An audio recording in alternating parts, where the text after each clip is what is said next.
Good morning, everybody. Welcome back to another video in our unit on the Cold War. This particular video is going to be about communism spreading in the eastern part of Asia. So the two big topics we've got to tackle today are communism spreading to China and then communism spreading to the Korean Peninsula.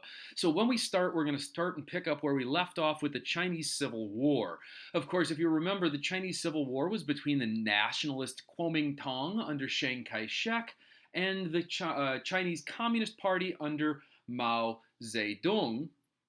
When, of course, in 1931, when Japan invaded the province of Manchuria, the Chinese communists and the Chinese nationalists put their civil war on hold so that they could turn around and unite together to fight and resist the Japanese invasion.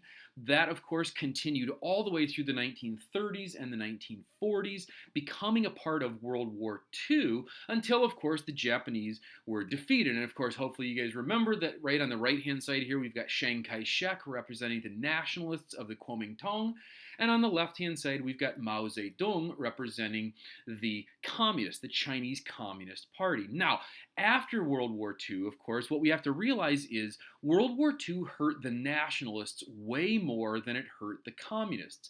In 1931, the communists were going to lose the Civil War, but since the nationalists took so much of the brunt of the Japanese invasion of 1931, the communists were able to bounce back, were able to get themselves organized, and were able to strike back at the nationalists, who now were in a really bad position after fighting the Japanese.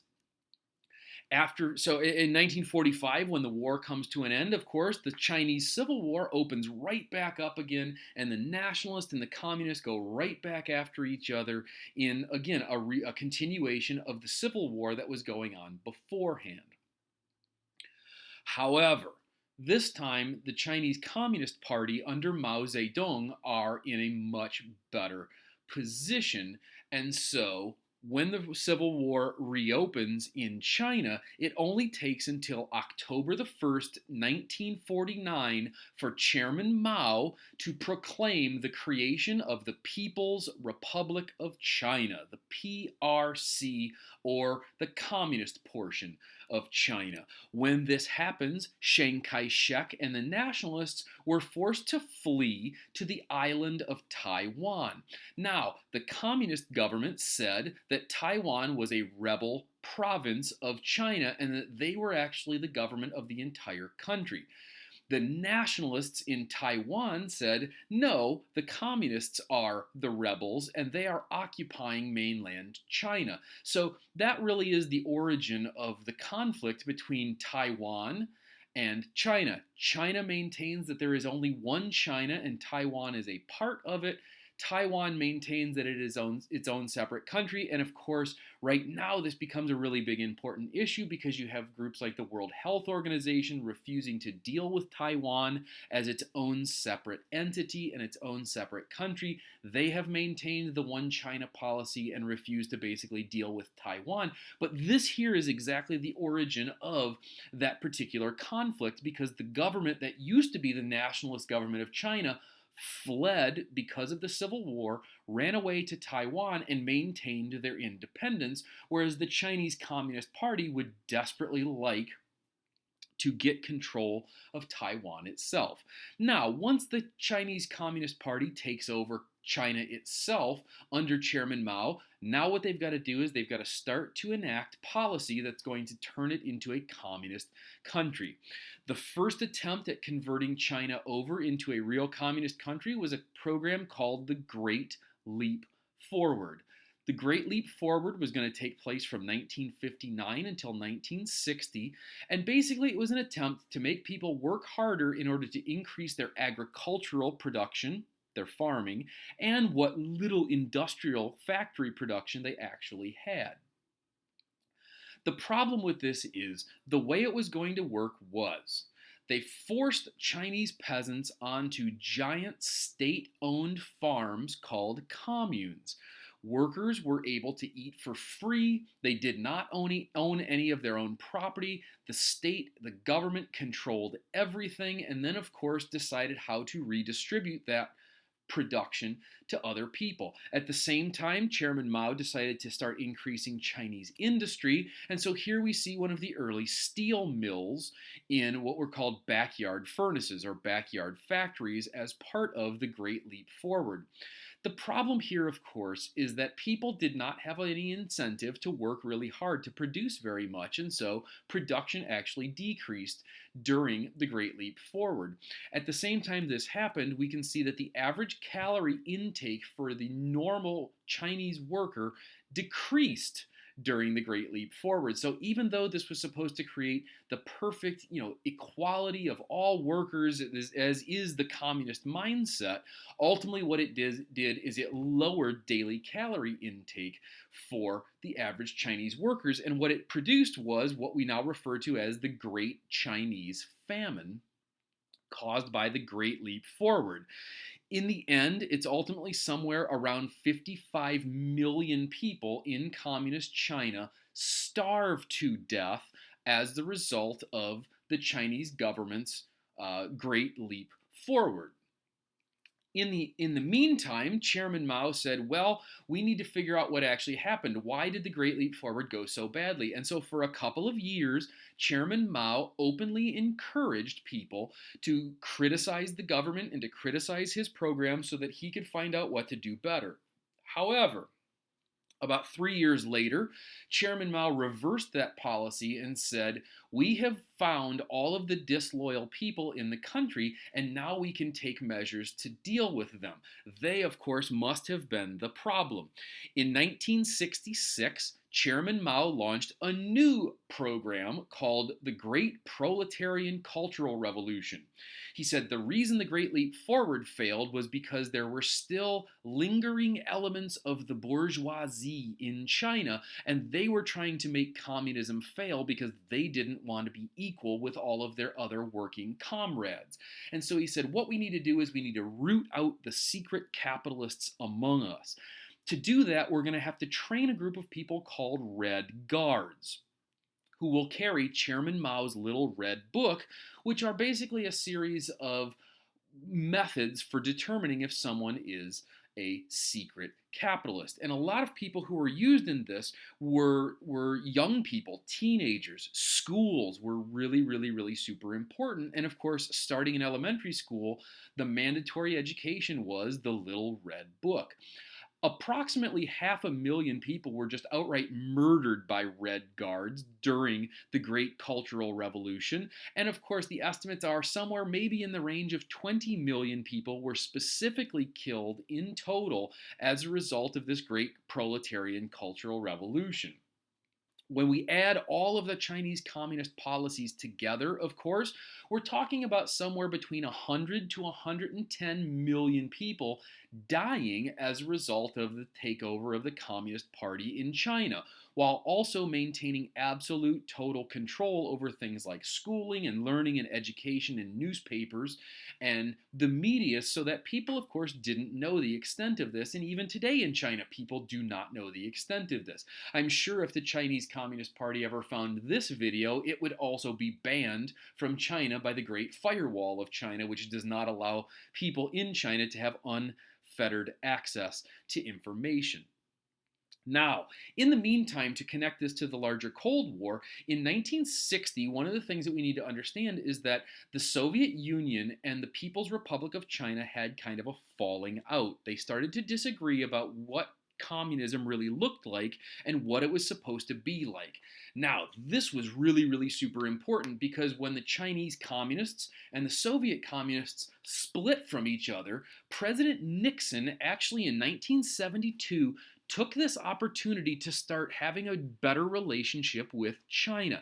And he said, if we can be friends with China, that ultimately divides the communist world into two different pieces, and it's going to make the Soviet Union really, really super uncomfortable, because the closer we are with China, the more it takes power away from the Soviet Union and the Warsaw Pact during the Cold War.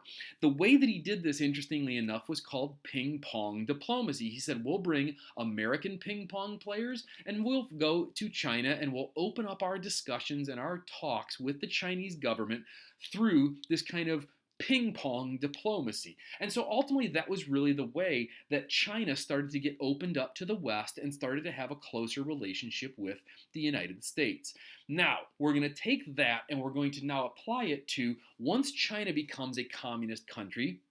How does communism continue to spread in East Asia? Well, of course, in 1949, China became communist, and it wasn't too long before the communists in China started to spread communism across the border to the northern part of Korea. Now, the decision after World War II was that Korea itself would also be split north and south. The northern side was going to be a communist controlled side by the Soviet Union, and the south would be controlled by the United States and the capitalist side. So that division was laid in place after World War II. After China fell to the Communist Party in 1949, it only took a little bit of time before they started to go to the North Koreans and start to encourage them to reunify their country under a communist party. And so in 1950, the Chinese, with the support of the Chinese government, the North Koreans began what we now refer to as the Korean War. The Korean War happens really in three phases. Phase one is the North Korean communists invading the South.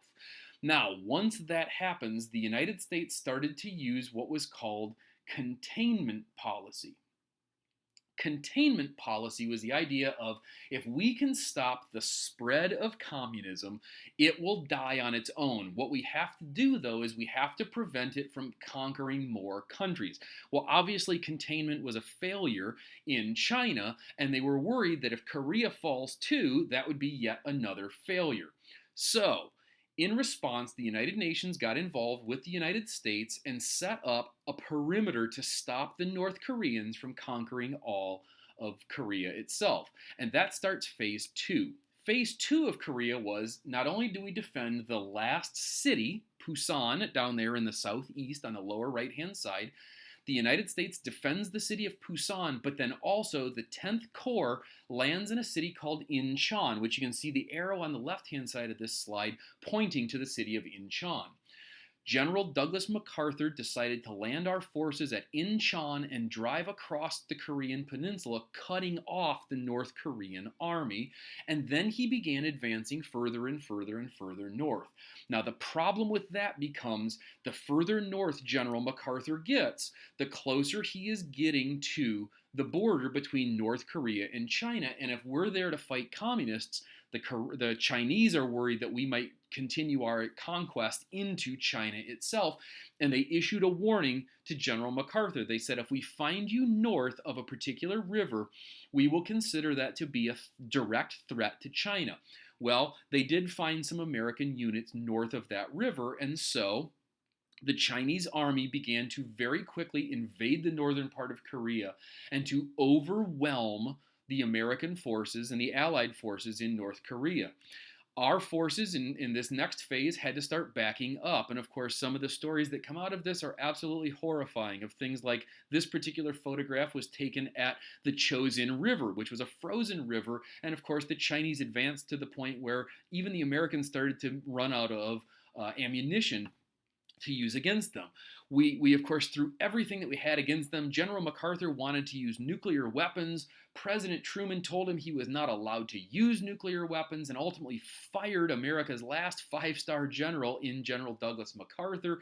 And ultimately what we see is that eventually this Korean War comes to the point where neither side can really get a good advance. They can't gain any more territory, and eventually it settles down to the point where between North and South Korea, there today even exists a demilitarized zone. In 1953, North and South Korea sat down to sign an armistice, which is, if you remember from World War I, was an end to the shooting without an end to the war. It established this zone between North and South Korea where no military forces were allowed to be. Today, it's actually the world's largest landmine field to keep North and South Korea from having contact with each other.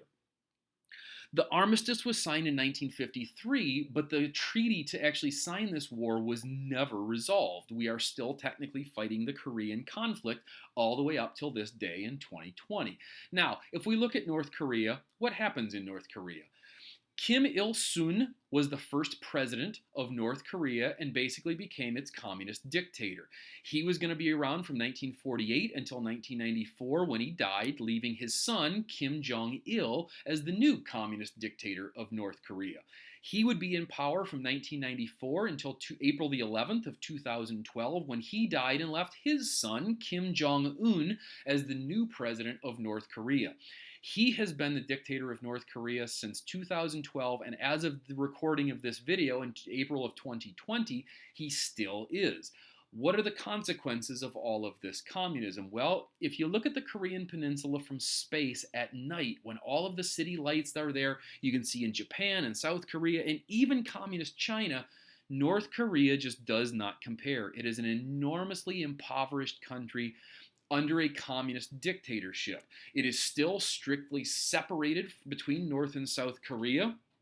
And of course, to this day, the American Marines still patrol the demilitarized zone between North Korea, and at any moment, of course, the war could erupt and the armistice could break down.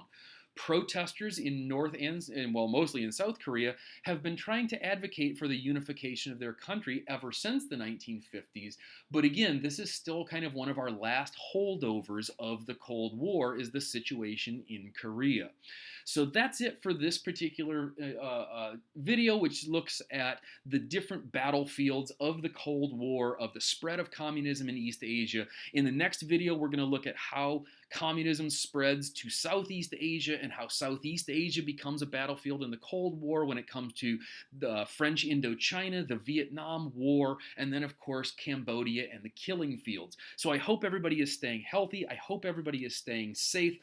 I hope that this video finds you well, and I hope it's been useful to you. Leave a comment, leave a like, subscribe for notifications of when the new videos are going to post, and then, of course, leave a comment on Google Classroom or send me an email if there's anything else that you need from me. I will see you in the next video.